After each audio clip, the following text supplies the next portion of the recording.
I'm Grant Threlkeld, and this is Module 4. After watching the KESA video from the Education Commissioner and reviewing the 5 rubrics, or the 5 R's, and looking at the rubrics with my principal, there was one in particular that we felt that we were doing a good job with, and that was the rigor one, especially when it comes to career and technical education. The district that I'm in has done a good job of continuing to implement tracks that allow students to gain experience as they're going through. In the last year, we've added a biomed and an auto repair track. And that's been one of the main focuses in the district. Then the 2 areas that we both felt that we were weakest in, the first one being relationships, and especially when it comes to the peer mentoring.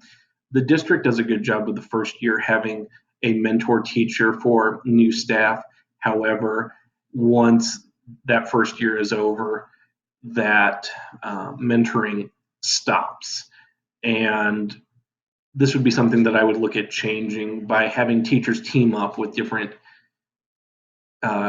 teachers within their grade level or even at other grade levels to see what we can best do to implement practices that other teachers are seeing being successful.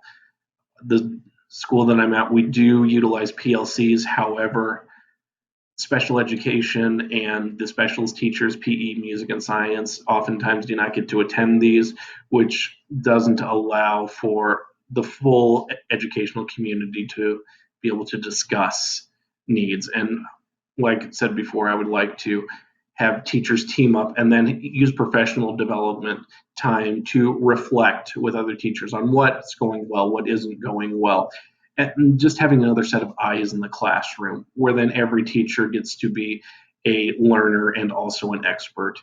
The other area that and that last bit about peer mentoring ties into standard 6B. The other area that we scored ourselves low in is responsiveness to culture, and specifically in regards to professional learning needs. Up until this last year, the district has just planned professional development days, or even at the school, it's been planned without a whole lot of teacher involvement.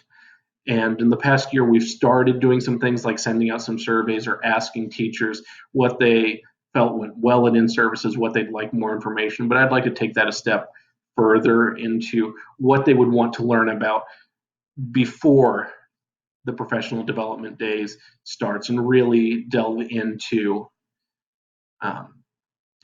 finding out what teachers want to learn about.